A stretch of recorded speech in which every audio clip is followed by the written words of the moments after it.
வணக்கம். இந்த வீடியோல காஸ்ட் அக்கவுண்டிங் சப்ஜெக்ட்ல எப்படி நல்ல மார்க் ஸ்கோர் பண்றது, எப்படி பாஸ் பண்றது டிப்ஸ் கொடுக்க போறேன். ஸ்டூடெண்ட்ஸ், செமஸ்டர் எக்ஸாம் டைம்ல நம்மோட சேனல்ல எக்ஸாம்ல எப்படி நல்ல மார்க் எடுக்கிறது டிப்ஸ் வீடியோ அப்லோட் பண்ணுவேன். அதே மாதிரி exam point of view last minute revision videos upload பண்ணிட்டு இருக்கேன். அதாவது பிளேலிஸ்ட் கிரியேட் பண்ணியிருக்கேன். Exam point of view cost accounting அப்படின்ற பிளேலிஸ்ட் அதை செக் பண்ணீங்க அப்படின்னா நீங்க அதுல இருக்கக்கூடிய இம்பார்ட்டன்ட் ப்ராப்ளம்ஸ் எக்ஸாம் டைம்ல போட்டு பார்த்துட்டு போனாலே மினிமம் உங்களுக்கு 75க்கு 60 மார்க்ஸ் அபவ் கண்டிப்பா எடுக்க முடியும். ஓகே, ஸோ இம்பார்ட்டன்டான ப்ராப்ளம்ஸ் வீடியோலாம் exam point of view cost accounting அந்த பிளேலிஸ்ட்ல இருக்கு. அதே மாதிரி இன்கம் டேக்ஸ், ஃபினான்ஷியல் மேனேஜ்மெண்ட் சப்ஜெக்ட்டுக்கும் exam point of view videos playlist create பண்ணியிருக்கேன். லிங்க் டிஸ்கிரிப்ஷன் பாக்ஸ்ல கொடுத்துருக்கேன்.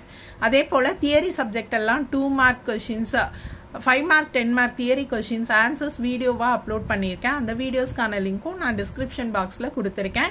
கண்டிப்பா மிஸ் பண்ணாம பாருங்க, உங்களுக்கு எக்ஸாம் டைம்ல ரொம்பவே யூஸ்ஃபுல்லா இருக்கும். ஓகே, ஸோ இப்போ காஸ்ட் அக்கவுண்டிங் சப்ஜெக்ட் மறுபடி சொல்றேன். உங்களோட 3rd year subject cost accounting, financial management, income tax 3 சப்ஜெக்ட்டுமே நீங்க கண்டிப்பா சென்டம் எய்ம் பண்ண வேண்டிய சப்ஜெக்ட். ரொம்பவே ஈஸியான சப்ஜெக்ட். ஓகே, காஸ்ட் அக்கவுண்டிங்ல பாத்தீங்கன்னா எல்லாமே ஃபார்முலா, சிம்பிள் ஃபார்மேட் தான். ஓகே, அதனால ப்ராப்ளம்ஸ் போடுறது ரொம்பவே ஈஸியா இருக்கும். அப்பவும் நான் இந்த பாஸ் மார்க் எடுக்கிறது எப்படி வீடியோ அப்லோட் பண்றேன். எதுக்காக அப்படின்னு பாத்தீங்கன்னா ஒரு சில ஸ்டூடெண்ட்ஸ் வந்து ப்ராப்ளம் பேப்பர் ரொம்பவே டிஃபிகல்ட்டா ஃபீல் பண்ணுவாங்க. ஓகே, ஸோ என்னதான் அவங்க வந்து ட்ரை பண்ணினாலுமே ப்ராப்ளம்ஸை அண்டர்ஸ்டாண்ட் பண்ணிக்கிறதுக்கு அவங்களுக்கு கஷ்டமா இருக்கும்.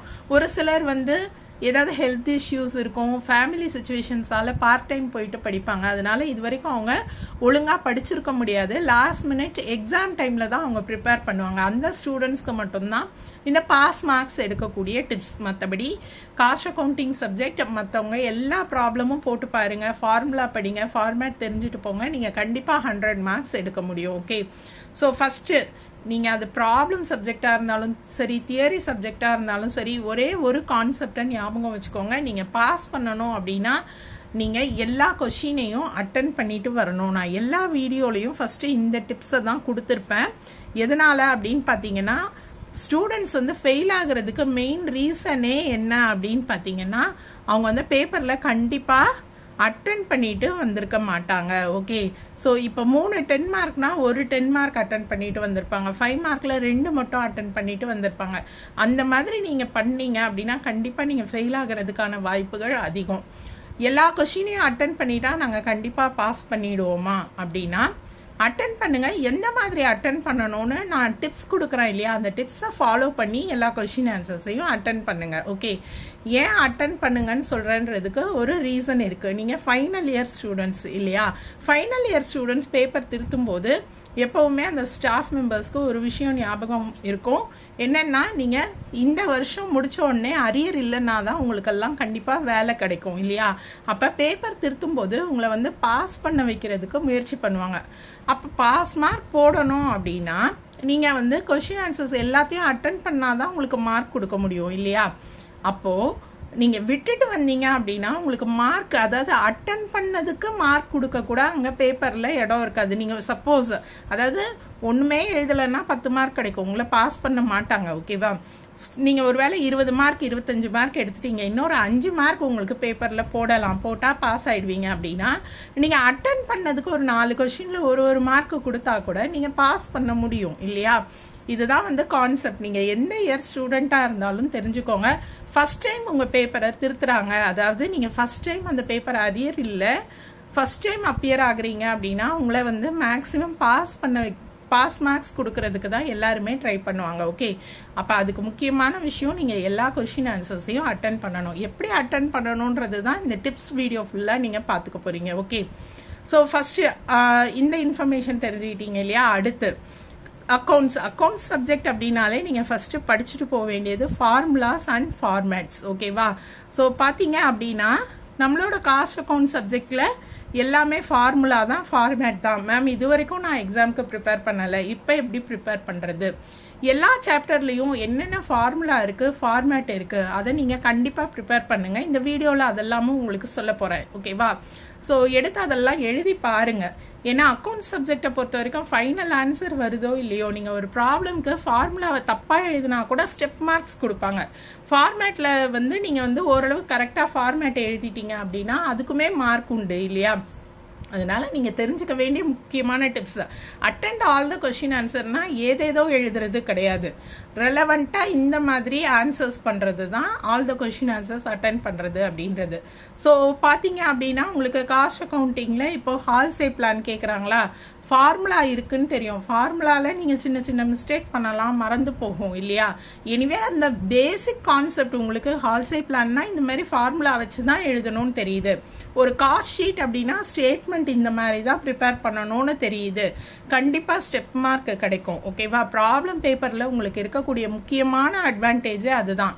அதனால் எப்போவுமே ப்ராப்ளம் பேப்பர் அரியர் வைக்க முடியாது. நீங்கள் தாராளமாக எல்லா ஃபார்முலாவையும் ஃபார்மேட்ஸையும் தெரிஞ்சுட்டு போங்க, நீங்கள் ஈஸியாக பாஸ் பண்ண முடியும். ஓகேவா? ஸோ அடுத்து என்ன படிக்கணும் அப்படின்னு பார்த்தீங்கன்னா 2 மார்க்ஸ் கொஸ்டின்ஸ். ஓகேவா? ஸோ 2 மார்க்ஸ் கொஸ்டின்ஸ் அப்படின்னு பார்த்தீங்கன்னா ஒவ்வொரு சாப்டர்லேயுமே உங்களுக்கு காஸ்ட் அக்கௌண்டிங்கில் ரொம்பவே கம்மியாக தான் இருக்குது. ஃபினான்ஷியல் மேனேஜ்மெண்ட்டில் ஐடியில் தான் நிறைய 2 மார்க் கொஸ்டின்ஸ் இருக்குது. காஸ்ட் அக்கௌண்டிங்கில் ஓரளவு கம்மியாக தான் இருக்குது. இந்த 2 மார்க்ஸ் கொஸ்டினுக்கு ஆன்சர் படிச்சுட்டு போங்க.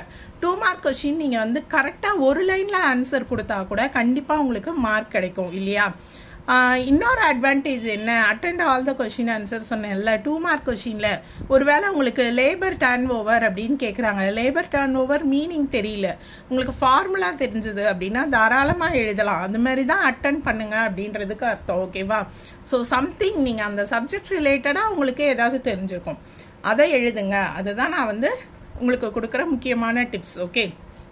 ஸோ அதே மாதிரி தான் EOQ மீனிங் தெரியல, ஃபார்முலா தெரியும், எழுதுங்க. 2 மார்க்ஸில் எழுதுங்க, 1 மார்க்காவது கொடுப்பாங்க இல்லையா? இதுதான் வந்து முக்கியமாக நீங்கள் எக்ஸாம்ஸில் தெரிஞ்சுக்க வேண்டிய பாயிண்ட்ஸ். ஓகே? ஸோ அக்கௌண்ட்ஸ் சப்ஜெக்டில் கண்டிப்பாக பாஸ் பண்ண முடியும். கண்டிப்பாக 2 மார்க் கொஷின்ஸ்க்கு கான்சென்ட்ரேட் பண்ணி படிங்க. ஈஸியான கொஷின்ஸ் எல்லாம் படிச்சுட்டு போங்க. ரிப்பீட்டட் கொஷின்ஸ் என்னென்னவோ அதுக்கு ஆன்சர்ஸோட வீடியோ அப்லோட் பண்ணியிருக்கேன். லிங்க் டிஸ்கிரிப்ஷன் பாக்ஸில் கொடுக்குறேன், மிஸ் பண்ணாமல் பாருங்கள். ஓகேவா? ஸோ அடுத்து இப்போ காஸ்ட் அக்கௌண்டிங் சப்ஜெக்ட் மொத்தம் 5 யூனிட் இருக்கு இல்லையா? இந்த 5 யூனிட்டுக்கும் ஈக்குவலாக கொஷின்ஸ் கேட்பாங்க. இப்போ மேம் ப்ராப்ளம் பேப்பர் எனக்கு டிஃபிகல்ட், ப்ராப்ளம் படிக்கிறது நான் கஷ்டமாக ஃபீல் பண்ணுறேன், என்ன பண்ணலாம்? உங்களுக்கு யூனிட் 1 கண்டிப்பாக வந்து அக்கௌண்ட்ஸ் பேப்பரில் ஒரு யூனிட் தியரி சாப்டராக இருக்கும். உங்களோட யூனிட் 1 பார்த்தீங்கன்னா தியரி சாப்டர். ஓகேவா? நான் வந்து ஒவ்வொரு யூனிட்டுக்குமே தனித்தனியாக ரிவிஷன் வீடியோஸ் போட்டிருக்கேன். நீங்கள் அதில் வந்து இன்னுமே டீட்டெயில்டாக தெரிஞ்சுக்க முடியும், எதெல்லாம் இம்பார்ட்டன்ட் கொஸ்டின், எப்படி படிக்கணும் அப்படின்றது. Unit 1, unit 2 cost sheet, overheads, labour, material costing தனித்தனியாக வீடியோ அப்லோட் பண்ணியிருக்கேன். அந்த வீடியோவோட லிங்க் வந்து நான் டிஸ்கிரிப்ஷன் பாக்ஸில் கொடுத்துருக்கேன், மிஸ் பண்ணாமல் பாருங்கள். ஓகே? ஏன்னா இதில் வந்து ரொம்ப இன்டெப்த்தாக சொல்ல முடியாது, ஒரு பேசிக் வியூ கொடுத்துட்றேன். ஓகேவா? அதில் நீங்கள் ஒவ்வொரு சாப்டரையும் தனித்தனியாக வந்து பார்த்தீங்க அப்படின்னா ஒரு 10-15 நிமிஷம் வீடியோ தான் இருக்குது. என்ன தியரி கொஷின்ஸ் இம்பார்ட்டன்ட் கொஷின்ஸ்னு படிச்சுக்கிட்டீங்க அப்படின்னா கண்டிப்பாக ஒரு 5 மார்க் கொஷின், ஒரு 10 மார்க் கொஷின் உங்களுக்கு யூனிட் 1ல இருந்து கேட்பாங்க. ஓகேவா? அப்போது உங்களுக்கு ப்ராப்ளமே சால்வ் பண்ண தெரியல அப்படின்னா கூட நீங்கள் என்ன பண்ணலாம், ஒரு 5 மார்க் கொஷின் அட்டென்ட் பண்ண முடியும், ஒரு 10 மார்க் தியரி கொஷின் அட்டென்ட் பண்ண முடியும். ஓகேவா? ஸோ நிறைய கொஷின்ஸ் எல்லாம் இல்லை இதில். பார்த்தீங்கன்னா ஃபியூ கொஷின்ஸ் தான் 5 mark and 10 mark question. Difference between cost and financial accounting, difference between cost and management accounting, installation of costing system, objectives of cost accounting, இந்த மாதிரி ஃபியூ கொஷின்ஸ் தான் இம்பார்ட்டன்ட் கொஷின். 2 மார்க் கண்டிப்பாக எல்லா யூனிட்லேயும் படிக்க போகிறீங்க இல்லையா? So இந்த யூனிட் 1 கான்சென்ட்ரேட் பண்ணிங்கன்னா 15 மார்க் மினிமம் உங்களால் ஒரு 6 மார்க் 7 மார்க்காவது எடுத்துட முடியும். நான் சொன்ன மாதிரி 2 மார்க் கொஷின்ஸ் நீங்கள் அட்டென்ட் பண்ணும்போது எல்லா கொஷின்ஸும் தெரியலன்னா கூட 20க்கு ஒரு 10 மார்க்காவது எடுக்க முடியும். நீங்கள் பாஸ் பண்ணுறதுக்கு தேவையானதில் இப்போ 16 மார்க் கிடச்சிரும். யூனிட் 1 நீங்கள் கான்சென்ட்ரேட் பண்ணாலே 6 மார்க் கிடச்சிரும். 2 மார்க் கொஷின்ஸில் மினிமம் ஒரு 5 கொஷின்ஸ்க்காவது உங்களால் கண்டிப்பாக ஆன்சர் பண்ண முடியும் இல்லையா? ஸோ அட்டென்ட் பண்ணதுக்கும் உங்களுக்கு மார்க் கிடைக்கும். அதே மாதிரி நான் சொன்ன மாதிரி 5 மார்க் 10 மார்க்லலாம் 3 கொஷினுக்கு நீங்கள் கண்டிப்பாக ஆன்சர் பண்ணுறீங்க அப்படின்னா 3 கொஷினும் அட்டென்ட் பண்ணும்போது நீங்கள் ஸ்டெப் மார்க் 3 மார்க் வாங்கினா கூட 10 மார்க்லேயே உங்களுக்கு 10 மார்க் கிடச்சிடும். ஓகேவா? ஸோ பாஸ் பண்ணுறது அவ்வளோ கஷ்டமான விஷயமே கிடையாது. மைண்ட் செட் பண்ணிக்கோங்க, பாஸ் பண்ணுறது ரொம்பவே ஈஸி. யூனிட் 2 பார்த்தீங்க அப்படின்னா உங்களுக்கு cost sheet. Cost sheet and reconciliation statement. இது ரெண்டுக்குமே ஃபார்மேட் இருக்கு. ஓகேவா? ரெண்டுமே வந்து ஈஸி. பார்த்தீங்கன்னா நீங்கள் கொடுத்துருக்கிற இன்ஃபர்மேஷன்ஸ் எல்லாம் காஸ்ட் ஷீட்டில் எல்லா இன்ஃபர்மேஷன்ஸையும் ஆர்டராக ஆட் பண்ண போறீங்க. அதாவது இந்த மாதிரி தான் இதுக்கு இந்த இன்ஃபர்மேஷனை ஃபர்ஸ்ட் ஆட் பண்ணணும். அடுத்து இந்த இன்ஃபர்மேஷன் அந்த ஹெட்டிங்குள்ள இன்ஃபர்மேஷன்ஸ் போட போறீங்க. ஓகேவா? 4 பார்ட் இருக்கும். அந்த காஸ்ட் ஷீட்டோட ஃபார்மேட்டை நீங்கள் தெளிவாக படிச்சுட்டு போனீங்க அப்படின்னாலே என்ன பண்ணலாம், ஸ்டேட்மெண்ட்டோட ஃபார்மேட் கரெக்டாக ப்ரிப்பேர் பண்ணலாம். 10 மார்க் கொஷின் இல்லை எனக்கு ஆர்டராக பண்ண தரல, ஸ்டேட்மெண்ட்டை கரெக்டாக எடுத்து எழுதி நீங்கள் எல்லாத்தையும் ஆடாவது பண்ணிட்டீங்க அப்படின்னா மைனஸ் பண்ணுறதுக்கும் இன்ஃபர்மேஷன்ஸ் இருக்குது. ஓகேவா? ஸோ எல்லாமே ஆட் பண்ணுற இன்ஃபர்மேஷன்ஸ்னு தப்பாக சொல்லிட்டேன். ஸோ ஃபார்மேட் வீடியோ கொடுத்துருக்கேன் நான், டிஸ்கிரிப்ஷன் பாக்ஸில் இருக்குது, பார்த்துட்டு போங்க. காஸ்ட் ஷீட்டை நீங்கள் ஆன்சர் தப்பாகவே எழுதினாலும் நீங்கள் அட்டன் பண்ணதுக்கு 4 மார்க் கண்டிப்பாக கிடைக்கும். காஸ்ட் ஷீட்டில் ஒரு ப்ராப்ளம் கண்டிப்பாக கேட்பாங்க. ஓகே, ரெக்கன்சிலியேஷனுமே பார்த்தீங்கன்னா சில இன்ஃபர்மேஷனை நீங்கள் ஆட் பண்ணணும், சில இன்ஃபர்மேஷனை லெஸ் பண்ணணும். ஸ்டேட்மெண்ட் தான் ப்ரிப்பேர் பண்ண போகிறீங்க. ஸோ யூனிட் 2-வை பொறுத்த வரைக்கும் ரெண்டுமே ஸ்டேட்மெண்ட் தான். ஃபார்மேட் தெரிஞ்சுட்டு போங்க. தனியாக வீடியோ இருக்குது, அந்த வீடியோவில் எல்லாமே டீட்டெயில்டாக நான் வந்து எக்ஸ்பிளைன் பண்ணியிருக்கேன். ஓகேவா? ஸோ உங்களால் கண்டிப்பாக அந்த ஃபார்மேட்டை எழுத தெரிஞ்சது அப்படின்னாலே மார்க் எடுக்க முடியும். அடுத்து யூனிட் 3 பார்த்தீங்க அப்படின்னா மெட்டீரியல்ஸ் காஸ்டிங். ஓகேவா? ஸோ உங்களுக்கு இந்த மெட்டீரியல்ஸ் காஸ்டிங்கில் நீங்கள் பாஸ் பண்ணுறதுக்கு தேவையான 2 இம்பார்ட்டன்ட் ப்ராப்ளம் இந்த சாப்டர்ல இருந்து தான் வரும். எல்லா கொஸ்டின் பேப்பர்லையுமே ஒரு 5 மார்க் EOQ ப்ராப்ளம் இருக்கும். ஒரு 5 மார்க் அல்லது 10 மார்க் பார்த்தீங்கன்னா reorder level, stock levels, reorder level, minimum level, maximum level, இது ரெண்டுமே பார்த்தீங்கன்னா ஃபார்முலாஸ் தான். ஓகேவா? ஸோ இந்த 2 ஃபார்முலாஸும் கண்டிப்பாக படிச்சுட்டு போங்க. ப்ராப்ளம் போட்டு பார்த்துட்டு போங்க. இந்த 2 ப்ராப்ளம் அட்டன் பண்ணி பாஸ் பண்ணுறவங்க நிறைய ஸ்டூடெண்ட்ஸ் இருப்பாங்க. கண்டிப்பாக வரும். போன வருஷத்து கொஸ்டின் பேப்பர்லாம் பார்த்தீங்கன்னா ஸ்டாக் லெவல் 5 மார்க்லையும் கேட்டிருந்தாங்க, 10 மார்க்லையும் கேட்டிருந்தாங்க. EOQலாம் ரிப்பீட்டட் ப்ராப்ளம் எல்லா கொஸ்டின் பேப்பர்லையும் இருக்கும். கண்டிப்பாக இந்த ப்ராப்ளம் 2ம் நீங்கள் போட்டு பாருங்க, நீங்கள் பாஸ் பண்ணுறதுக்கு இதுலேயே மார்க் எடுத்துட முடியும். ஓகே, ஸோ மெட்டீரியல்ஸ் சாப்டர்லேயே மினிமம் நீங்கள் 10 மார்க் எடுத்துடலாம். ஒரு 5 மார்க் ஒரு 10 மார்க் அட்டன் பண்ணினா கூட. இதை தவிர 10 மார்க்கில் உங்களுக்கு வேற என்னென்ன ப்ராப்ளம் கேட்பாங்க பாசிபிலிட்டி பார்த்தா first in first out, last in first out, அதிகமாக ஃபர்ஸ்ட் இன் ஃபர்ஸ்ட் அவுட் கேட்டிருப்பாங்க. ஓகேவா? எல்லா வீடியோஸுமே டிஸ்கிரிப்ஷன் பாக்ஸில் லிங்க் கொடுத்துருக்கேன். எக்ஸாம் பாயிண்ட் ஆஃப் வியூ அந்த பிளேலிஸ்டில் இருக்கிற ப்ராப்ளம்ஸ் கண்டிப்பாக போட்டு பார்த்துட்டு போங்க. நான் மென்ஷன் பண்ணியிருக்க இந்த ப்ராப்ளம் விட்டுட்டு வந்துடாதீங்க.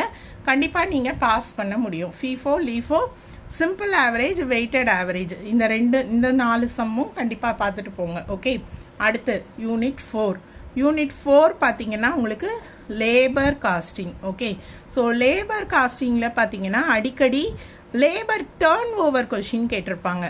Okay, labour turnover. So இதுவுமே ஃபார்முலா தான். ஓகே, இந்த ப்ராப்ளம் வந்தாலும் உங்களால் ஈஸியாக அட்டன் பண்ண முடியும். அடுத்து லேபர் காஸ்ட்ன்ற ப்ராப்ளம் வந்து ஒரு 5 இயர் கொஸ்டின் பேப்பரில் ஒரு 3 டைம்ஸ் ஆகுது கேட்டிருக்காங்க. ஓகே, ஸோ இதை நீங்கள் ரெஃபர் பண்ணிட்டு போங்க. லேபர் டர்ன் ஓவர் இது வந்து நீங்கள் பாஸ் பண்ணுறதுக்கு ரெஃபர் பண்ண வேண்டிய ப்ராப்ளம் தான். 100 மார்க்ஸ் எய்ம் பண்ணுறவங்கெல்லாம் எல்லா சம்ஸும் போட்டு பாருங்க. லேபர் டர்ன் ஓவரும் அடிக்கடி கேட்டிருக்காங்க. முக்கியமாக கண்டிப்பாக கேட்கக்கூடியதுன்னா எல்லா கொஸ்டின் பேப்பர்லையும் ஹால்சே அண்ட் ரோவான் பிளான் கேட்டிருப்பாங்க. இது வந்து ஃபார்முலா தான். ஹால்சே பிளான், ரோவான் பிளான் அப்படின்றது வந்து ஃபார்முலா தான். யூசிங் ஃபார்முலா நீங்கள் வந்து சம் போட முடியும். ஸோ கண்டிப்பாக ஹால்சே பிளான், ரோவான் பிளான் ரெஃபர் பண்ணிட்டு போங்க. ஃபார்முலா படிச்சுட்டு போங்க, மார்க் வாங்க முடியும். ஓகே, இது தவிர நீங்கள் வந்து FW டெய்லர் இது வந்து ஒரு 2 டைம்ஸ் தான் கேட்டிருக்காங்க 5 இயர் கொஸ்டின் பேப்பரில். இது லேபர் சாப்டரில் நீங்கள் கான்சென்ட்ரேட் பண்ண வேண்டிய ப்ராப்ளம்ஸ். அடுத்து ஓவர்ஹெட்ஸ் சாப்டர் பார்த்தீங்க அப்படின்னா ரொம்பவே ஈஸின்னு சொல்ல முடியாது, ஆனால் நீங்கள் புரிஞ்சுக்கிட்டு ப்ராப்ளம் போடுற மாதிரி இருக்கும். யூனிட் 5 வந்து ஓகேவா? இதில் பார்த்தீங்கன்னா உங்களுக்கு பிரைமரி ஓவர்ஹெட் டிஸ்ட்ரிபியூஷன் 10 மார்க்கில் கேட்கலாம். Primary overheads distribution. ஓகேவா? இந்த சம்மு பார்த்தீங்க அப்படின்னா உங்களுக்கு பிரைமரி ஓவர்ஹெட்ஸ் டிஸ்ட்ரிபியூஷன் நீங்கள் ஃபர்ஸ்ட் இயரில் டிபார்ட்மெண்டல் அக்கௌண்ட்ஸில் அமௌண்ட்டை பிரித்து போட்டிருப்பீங்கல்ல, அந்த மாதிரி பிரித்து போடுறது தான். டிபார்ட்மெண்டல் அக்கௌண்ட்ஸ் உங்களுக்கு தெரியும்னா பிரைமரி ஓவர்ஹெட்ஸ் கண்டிப்பாக ப்ராப்ளம் போட முடியும். இந்த சம்மு 10 மார்க்கில் கேட்கறதுக்கு வாய்ப்பு இருக்குது. 5 மார்க்கில் பார்த்தீங்கன்னா மெஷின் ஆர் ரேட் ப்ராப்ளம் கேட்பாங்க. 5 இல்லை 10 மார்க் ரெண்டுத்துலேயுமே இது கேட்கறதுக்கு வாய்ப்பு இருக்குது. அடுத்து பார்த்தீங்கன்னா செகண்டரி டிஸ்ட்ரிபியூஷன் மெத்தடில் பார்த்தீங்கன்னா உங்களுக்கு ரிப்பீட்டட் டிஸ்ட்ரிபியூஷன் மெத்தட் அல்லது சைமல்டேனியஸ் ஈக்குவேஷன் மெத்தட் இந்த ப்ராப்ளம் தான் கேட்பாங்க. கண்டிப்பாக நீங்கள் ரிப்பீட்டட் டிஸ்ட்ரிபியூஷன் மெத்தட் போட்டு பார்த்துட்டு போங்க. நான் சொன்ன மாதிரி செகண்டரி டிஸ்ட்ரிபியூஷன் மெத்தட் அப்படின்னு சொல்லிட்டாங்க, சைமல்டேனியஸ் கேட்டிருக்காங்க, எனக்கு ப்ராப்ளம் தெரியலையா, ஜஸ்ட் அட்டென்ட் பண்ணுங்க, ரிப்பீட்டட் மெத்தடில் கூட நீங்கள் போடுங்க. அதாவது எல்லா கொஷின் ஆன்சர்ஸையுமே ரெலவெண்ட்டாக காஸ்ட் அக்கௌண்டிங் சப்ஜெக்ட்டுக்கு ஒரு வேலை தெரியல அப்படின்னாலும் அட்டன் பண்ணுங்க, கண்டிப்பாக நீங்கள் பாஸ் பண்ண முடியும். எல்லா யூனிட்டுக்குமே தனித்தனியாகவும் எது இம்பார்ட்டன்ட் ப்ராப்ளம்னு வீடியோஸ் போட்டிருக்கேன், அந்த வீடியோஸை மிஸ் பண்ணாமல் பாருங்கள். All the best. நன்றி.